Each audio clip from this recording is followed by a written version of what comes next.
Welcome to Daily Overdose. Most people get a little bit of success, man. They are able to pay their bills. They're able to buy a car. They're able to live in a decent house. They're able to compete with their high school buddies or their circle of friends, and they're doing okay in that circle of friends. And that's where they stay. And they stay there until they die. And I want you to think about that. That's how people get in ruts. And the only thing difference between a rut and a grave is the depth of the hole. The degree of which you are rewarded is directly proportional to the degree of hard work that you put in. If you just do what you want right now all the time, one of the problems with that is you're going to get yourself in trouble. And everyone knows that. This is why 2-year-olds can't really live on their own, because they're whim predicated with no thought whatsoever for the iterating consequences of that into the future. Because people are self-conscious and can see the future, we have to bind our actions in the present in relationship to our future selves. You have to act now so you don't hurt you tomorrow and you next week and you next month and you in a year and 5 years and 10 years. And that's actually a community of potential selves that extends across time. You sacrifice the whims of the moment, so that's delayed gratification and maybe a definition of maturity. You sacrifice that because it's a better medium to long-term contract or covenant with yourself, but at the same time, that applies to everyone else, because there's no difference between me serving who I'm going to be when I'm 75 and me serving other people. That ethos unites. I want to tell you what people don't want to tell you. Why you stop is because you're lazy. You don't mind getting bad grades in school. It doesn't bother you enough to be mediocre, to be average, to sit around and watch people do great things. You don't mind it. You don't care enough about yourself. When that mind gets relaxed, man, you are... It's supposed to be hard, man. It's supposed to be grimy. It's supposed to be gritty. It's supposed to be horrible. It's supposed to be really ugly. I'm supposed to be battered. I'm supposed to be bruised. I'm supposed to be beaten. Your mind has to touch hardship. It's how you start to create the calloused mind. This is how I'm going to grow. I guarantee you, when you do it, nobody can do it like you do it. The problem is you don't hardly do it. You love sleep too much. You love that alcohol too much. You love that substance too much. You love that vice too much. There's something that you love more than yourself, than your dreams, than your goals. Easy never pays well. So if you're thinking that it's just going to be a walk in the park, you're dead fucking wrong. You have to give it every fucking bit of effort and energy you have to pull it off. And you have to work harder than everyone else. Work while they sleep, learn while they party, save while they spend, and live like they dream.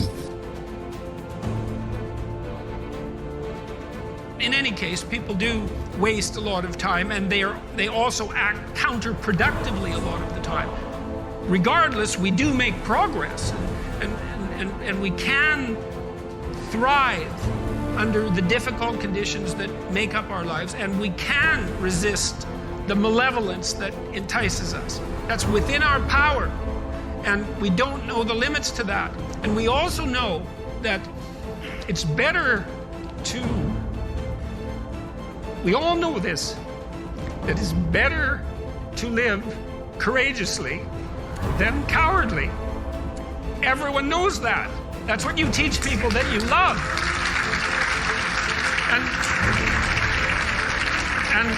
And we know that it's better to live truthfully than in deceit. And you can tell that too, because that's also what you tell people that you love. And we know that you should pick up your damn responsibility and move forward. Everyone knows that. It's part of our intrinsic moral nature. And that nature is there. And it's not difficult to communicate to people about this. Like, everyone knows that you wake up at 3 in the morning when you've let your life go off the rails, and that you berate yourself for your uselessness and your cruelty and your failure to take the opportunities that are in front of you. And if you were the master in your own house, in some sense, the captain of your own destiny, if there was no intrinsic nature, well, that would never happen. You'd just let yourself off the hook. There'd be no voice of conscience tormenting you. But no one escapes from that. And what that indicates to me is that, at least psychologically, We live in a universe that's characterized by a moral dimension, and we understand that well, and that moral failings have consequences, and that they're not trivial. They destroy you. They destroy your family. They destroy your community.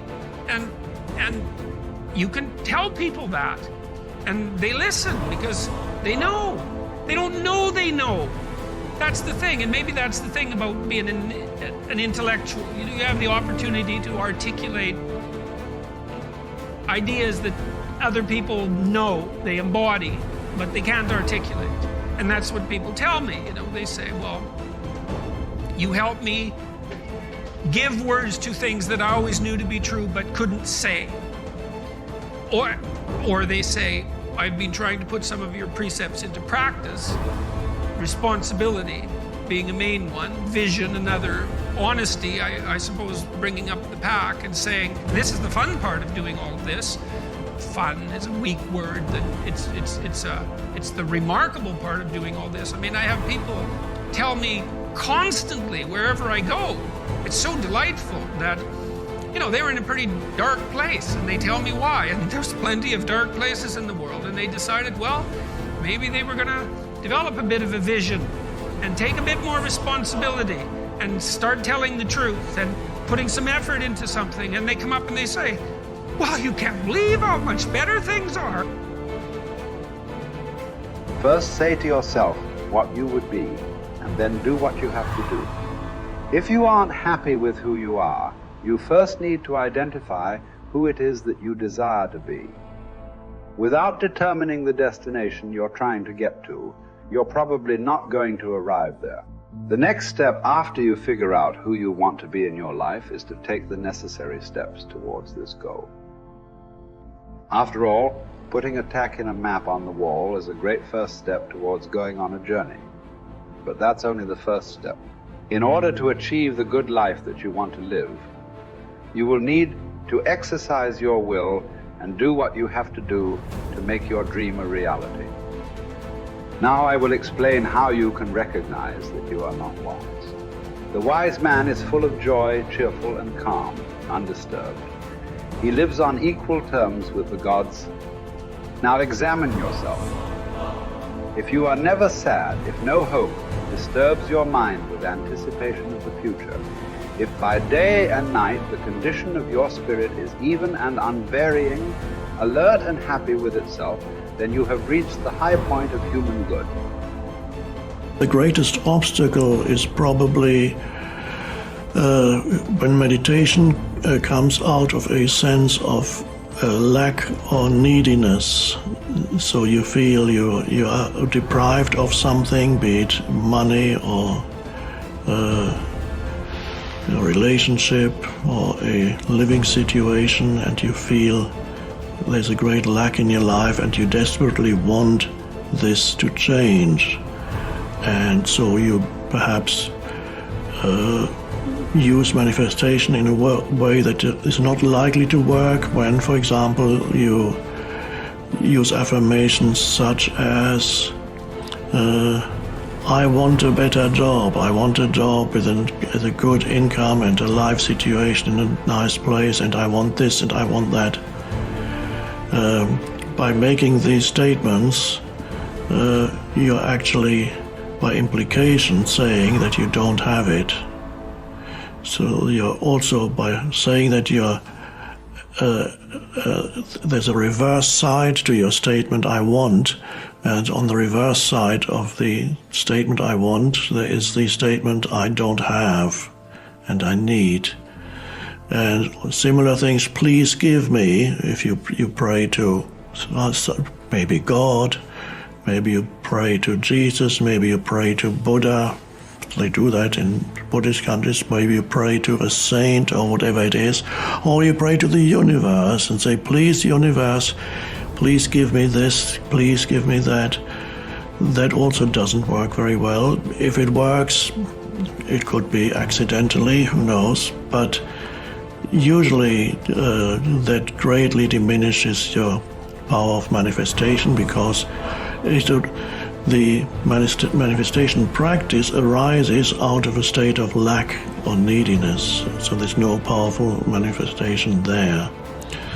The secret of manifestation is expressed in one simple statement by Jesus, and that encapsulates all the books that have been written on manifestation and will ever be written on manifestation. It's just one simple sentence. It says, when you pray for something, believe that it has been given, or that you already have it, and then you will receive it. So the important thing is, he doesn't say believe that you will receive it. He says believe that you have received it. So there, the secret is hiding in that statement, believe that you have received it.